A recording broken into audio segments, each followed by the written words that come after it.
मसीह यस्सु में आप सबकी सलामती हो। उम्मीद करता हूँ कि आप सब ठीक होंगे। मैं खुदा का खादम पास्टर शहजाद अशरफ आज फिर आपकी खिदमत में हाजिर हूँ ताकि मैं खुदा के कलाम को आप तक पेश कर सकूँ, आप तक पहुँचा सकूँ। इस बात के लिए मैं खुदा की शुक्रगुजारी करता हूँ। ख़ास तौर पर अपने चैनल ज़ियोन क्रिश्चियन टीवी के लिए भी खुदा का शुक्र करता हूँ, जिसके वसीले से खुदा का कलाम आप तक पहुंच रहा है और मैं ईमान रखता हूं कि आप सब इससे बरकत भी हासिल कर रहे हैं। सो खुदावंद आप सबों को बरकत दे। मेरे अज़ीज़ों, जब हम नए अहदनामे में से खुदा के कलाम में से मत्ती की अंजील उसके 4 बाब और उसकी पहली आयत को पढ़ते हैं तो खुदा के कलाम में हमें कुछ इस तरह से लिखा हुआ मिलता है। उस वक्त रूह यस्सु को जंगल में ले गया ताकि अबलीस से आजमाया जाए, और 40 दिन और 40 रात फाका करके आखिर को उसे भूख लगी। मेरे अजीज़ों, ये अयाम जो रोज़ों के अयाम हैं, हम सब जानते हैं कि 40 रोज़ों पर मुश्तमिल है, जिसे लेंट सीज़न भी कहा जाता है। असल में लेंट सीज़न जो है ये यीशु मसीह के इन 40 रोज़ों ही की वजह से रखे गए। यानी लेंट सीज़न की जो बुनियाद है यीशु के 40 दिन के रोज़े की वजह से है। कलाम में लिखा है कि जब यीशु ने 40 दिन का रोज़ा रखा तो यीशु मसीह जंगल में था। जंगल ही में यीशु ने 40 रोज़े पूरे किए, यानी 40 दिन का रोज़ा जो है ये पूरा किया। कलाम में लिखा है कि जिस दिन 40वां दिन था, यानी यीशु ने 40 दिन पूरे किए रोज़े में, जिस दिन 40वां दिन था तो कलाम में लिखा है कि उस दिन उसे भूख लगी। रोज़ा रख कर, यानी भूखा रहकर, प्यासा रहकर 40 दिन के बाद यीशु मसीह को भूख लगी। जब भूख लगी तो खुदा के कलाम में लिखा है कि आजमाने वाले ने पास आकर उससे कहा, अगर तू खुदा का बेटा है तो फरमा कि ये पत्थर रोटियां बन जाए। आजमाने वाला अबलीस है। हर ज़माने में वो इसी तरह से ईमानदार लोगों को आजमाता आया है। उनकी ज़िंदगी में जब भी कभी कोई मुश्किल आती है, जब भी कभी कोई परेशानी आती है, ख़ास तौर पर जब भी कोई ज़रूरत आती है, तो अबलीस इसी तरह से ईमानदारों को आजमाता है। यीशु मसीह को जब भूख लगी 40 दिन के बाद तो अबलीस देख रहा था। उसने देखा कि हाँ, अब भूख लगी है, और वो उसी वक्त यीशु को आजमाने के लिए उसके पास आ जाता है और वो फरमाता है, वो कहता है कि तू फरमा कि ये रोटियां, ये पत्थर जो हैं ये रोटियां बन जाएं। यानी अगर तू कहेगा तो ये पत्थर जो बियाबान में पड़े हैं, जो जंगल में पड़े हैं, अगर तू कहे तो यही तेरे लिए रोटियां बन जाएं और तू जल्दी जल्दी इन्हें खाकर अपनी भूख को मिटा सके। अबलीस क्या कर रहा था? अगर हम थोड़ा सा गौर करें तो हमें पता चलेगा अबलीस यीशु मसीह को जिस्म की खुराक की तरफ लेकर जा रहा था। अबलीस यीशु को एहसास दिला रहा था कि उसके जिस्म को रोटी की ज़रूरत है, उसके जिस्म को खाने की ज़रूरत है। अब उसे शिद्दत से इसकी ज़रूरत है। अबलीस यीशु मसीह का ध्यान इस तरफ लगाता है। मेरे अज़ीज़ों, यीशु मसीह जब उसकी बात को सुनता है तो हम थोड़ा सा तसव्वुर कर सकते हैं कि यीशु मसीह को क्या कहना चाहिए था। यीशु मसीह को कहना चाहिए था कि हाँ, बात तो ठीक है, वाकई मैं 40 दिन से भूखा हूँ, मैंने 40 दिन से कुछ नहीं खाया, तो वाकई मेरे जिस्म को रोटी की ज़रूरत है। इंसान होते हुए हम तसव्वुर कर सकते हैं कि यीशु को ऐसा कहना चाहिए था, लेकिन कितनी अजीब बात है कि यीशु ने ऐसा नहीं कहा। कलाम में लिखा है कि यीशु ने क्या कहा? यीशु ने कहा कि आदमी सिर्फ रोटी से जीता ना रहेगा, बल्कि हर उस बात से जीता रहेगा जो खुदा के मुंह से निकलती है, जो खुदा के मुंह से निकलती है। अब यीशु यहाँ पर ये जवाब क्यों देता है? यसू अबलीस के इस शिकंजे से बाहर निकल आता है जो वो फैला रहा था यसू मसीह पर। यसू मसीह 40 दिन 40 रात खुदा की कुव्वत से ज़िंदा रहा, खुदा के कलाम से ज़िंदा रहा। 40 दिन वो ज़िंदा रहा, उसे कुछ नहीं हुआ। लेकिन अबलीस फ़ौरन आकर उसे कहता है कि अब तेरे बदन को रोटी की ज़रूरत है, अब तू ऐसा कर, खुदा को भी छोड़, अब तू रोज़े को भी छोड़, अब तू इबादत को भी छोड़, अब खुदा की बंदगी को भी छोड़, अब तू रोटी खाने की तरफ आ जा। तो मेरे अजीज़ भाइयों और बहनों, खुदा का खादम होते हुए आपको बताना चाहता हूँ कि आज हमारे ज़माने में बहुत सारे ऐसे लोग हैं जो अबलीस के इस शिकंजे में गिरफ्तार हैं, अबलीस के बहकावे में गिरफ्तार हैं और अबलीस के बहकावे में आकर वो जिस्मानी रोटी को ज़रूरी समझ बैठे और इस ज़रूरत के पीछे निकल खड़े हुए। मैं खादम हूँ, एक पास्टर हूँ। मैंने कलीसिया में इस बात को देखा है कि इतवार की इबादत में सबसे ज़्यादा जो तादाद होती है वो बहनों की तादाद होती है।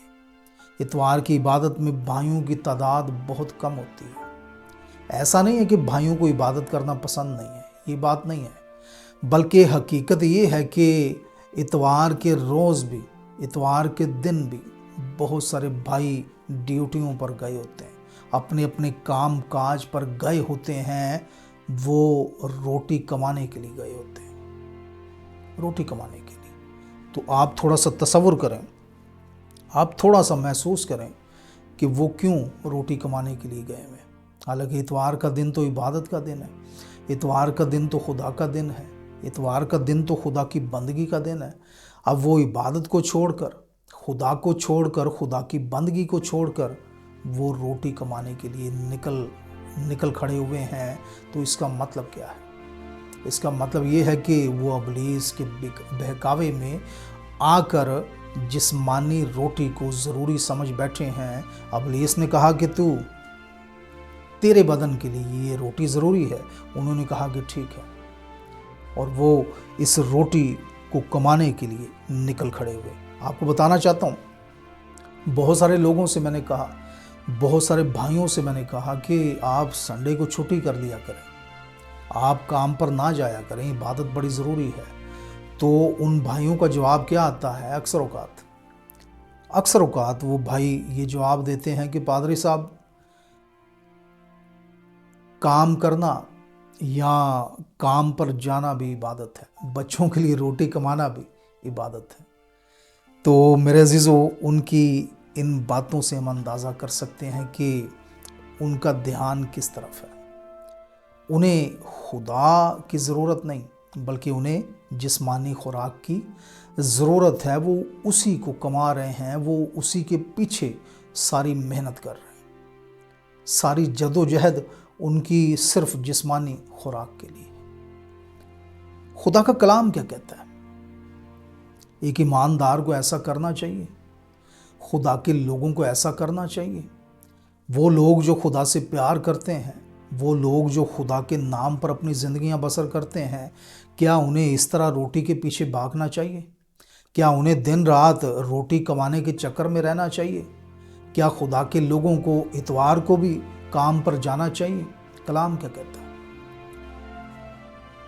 जब हम खुदा के कलाम में से ज़बूर की किताब, उसका 34 ज़बूर और उसकी 10 आयत को पढ़ें तो मेरे अजीज़ों, खुदा के कलाम में कुछ इस तरह से लिखा हुआ मिलता है, बब्बर के बच्चे तो हाजत मंद और भूखे होते हैं, पर खुदावंद के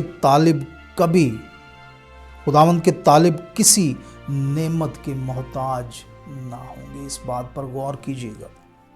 बब्बर के बच्चे हाजतमंद हो सकते हैं, बब्बर के बच्चे भूखे हो सकते हैं, मगर जो खुदा के तालिब हैं वो कभी भी किसी नेमत के मोहताज ना होंगे। तो इसका मतलब क्या है?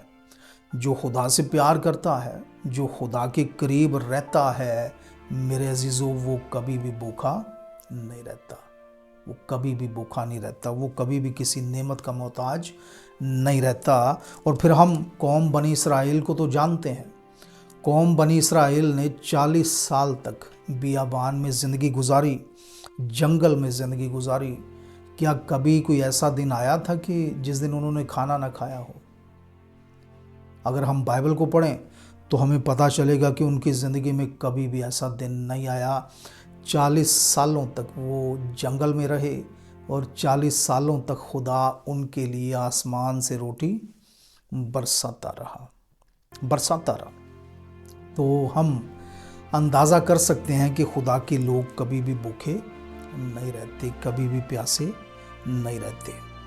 اس لیے میری عزیز بہنوں اور بھائیوں، خدا کے لوگ ہوتے ہوئے ہم صرف اپنے خدا کی فکر کریں۔ خدا کے لوگ ہوتے ہوئے ہم صرف خدا کے کلام کی فکر کریں۔ اگر آپ میں سے کوئی ایسی بہن یا ایسا بھائی ہے جو خدا کو چھوڑ کر دن رات روٹی کمانے میں لگا ہوا ہے، دن رات اپنی نوکری میں لگا ہوا ہے، اور خدا سے زیادہ ضروری وہ جسمانی ضرورت کو سمجھتا ہے، روٹی کو سمجھتا ہے، تو آج ہی آپ کو ابلیس کے اس چنگل سے نکلنے کی ضرورت ہے۔ آج ہی آپ کو ابلیس کے اس بہکاوے سے نکلنے کی ضرورت ہے۔ آپ کو بتانا چاہتا ہوں، یہ ابلیس کا چنگل ہے، یہ ابلیس کا بہکاوا ہے، جس میں وہ لوگوں کو پھنساتا ہے۔ وہ لوگوں کا دھیان روحانی روٹی سے جسمانی روٹی کی طرف لے کر چلا جاتا ہے۔ اگر آج آپ اس طرح سے زندگی گزار رہے ہیں، صرف جسمانی روٹی کی فکر میں لگے ہوئے ہیں، تو آج ہی آپ روزہ رکھیں۔ اب یہاں پر شاید آپ تھوڑے حیران ہوں کہ پادری صاحب روزہ رکھنے کو کیوں کہہ رہے ہیں؟ تو آپ کو بتانا چاہتا ہوں کہ روزہ رکھنا کیوں ضروری ہے، ایسی حالت میں روزہ رکھنا کیوں ضروری ہے۔ آئیے پھر سے متی کی انجیل اس کے 4 باب کی طرف چلتے ہیں، پہلی آیت کی طرف۔ لکھا ہے کہ اس وقت روح یسوع کو جنگل میں لے گیا تاکہ ابلیس سے آزمایا جائے، اور 40 دن اور 40 رات فاقہ کر کے آخر کو اسے بھوک لگے۔ تو یہ آیت جو میں نے شروع میں پڑھی تھی، اس میں لکھا ہے کہ یسوع نے 40 دن تک روزہ رکھا۔ 40 دن روزہ رکھنے کی وجہ سے یسوع مسیح کو اتنی قوت ملی، اتنی طاقت ملی کہ جب ابلیس اسے آزمانے کے لیے آیا تو روزے کی وجہ سے حاصل کی گئی قوت اور طاقت کے سامنے ابلیس ٹھہر نہیں سکا۔ ابلیس کے منصوبے کام نہیں کر سکے، ابلیس یسوع کو بہکا نہیں سکا۔ اور یہ سارا کمال کس کا تھا؟ روزے کا، کیونکہ روزہ ہمیں اتنی قوت دے دیتا ہے، روزہ ہمیں اتنی طاقت دے دیتا ہے کہ ہم بڑی آسانی سے ابلیس کا مقابلہ کر سکتے ہیں، ہم بڑی آسانی سے ابلیس کے منصوبوں کو فیل کر سکتے ہیں۔ تو یسوع ابلیس کے بہکاوے میں اس لیے نہیں آیا، یسوع ابلیس کے سارے منصوبے کو اس لیے ختم کرتا ہے کیونکہ وہ 40 دن سے روزے میں تھا۔ اسی قوت کی وجہ سے یسوع ابلیس کے سارے منصوبوں کو فیل کر دیتا ہے، ختم کر دیتا ہے، اور وہ ان میں نہیں آتا۔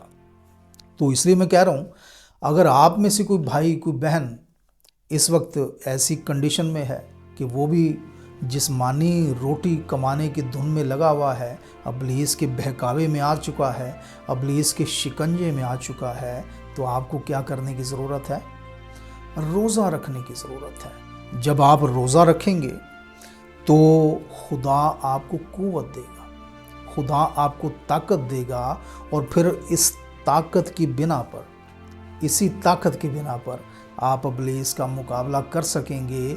تب ابلیس آپ کے پاس آئے گا اور وہ آپ کو جسمانی روٹی کی طرف لے کر جانا چاہے گا، تو آپ کبھی بھی اس کی بات کو نہیں مانیں گے، آپ کبھی بھی اس کے منصوبے میں نہیں آئیں گے، کیونکہ آپ کے پاس روزہ رکھنے کی وجہ سے خدا کی طاقت ہوگی، خدا کی قوت ہوگی، اور اس قوت کی بنا پر آپ کبھی بھی اس کی باتوں میں نہیں آئیں گے، بلکہ آپ جسمانی خوراک کو رد کر دیں گے اور روحانی خوراک کی طرف آئیں گے، کیونکہ ہم نے اس بات کو جانا کہ روزہ روحانی خوراک کی طرف لے کر آتا ہے۔ روزہ ہی واحد ایسی چیز ہے جو ہمیں جسمانی خوراک سے ہٹا کر روحانی خوراک کی طرف لے کر آتا ہے۔ سو میرے عزیزو، آج ہم نے اس بات کو یاد رکھنا ہے، ہم جب بھی کبھی خدا کو چھوڑ کر جسمانی ضرورتوں کی طرف چلے جائیں اور ہمیں محسوس ہو کہ ہاں میں ایسا کر رہا ہوں، تو آپ کو اسی وقت روزہ رکھنے کی ضرورت ہے۔ روزے کے وسیلے سے آپ کو قوت حاصل کرنے کی ضرورت ہے، تاکہ آپ اس قوت کے وسیلے سے ابلیس کے چنگل سے نکل کر دوبارہ پھر سے خدا کی طرف آ جائیں، دوبارہ پھر سے روزے کے وسیلے سے روحانی خوراک کی طرف آ جائیں۔ سو خداوند آج کے کلام کے وسیلے سے ہم سبوں کو برکت دے، آمین۔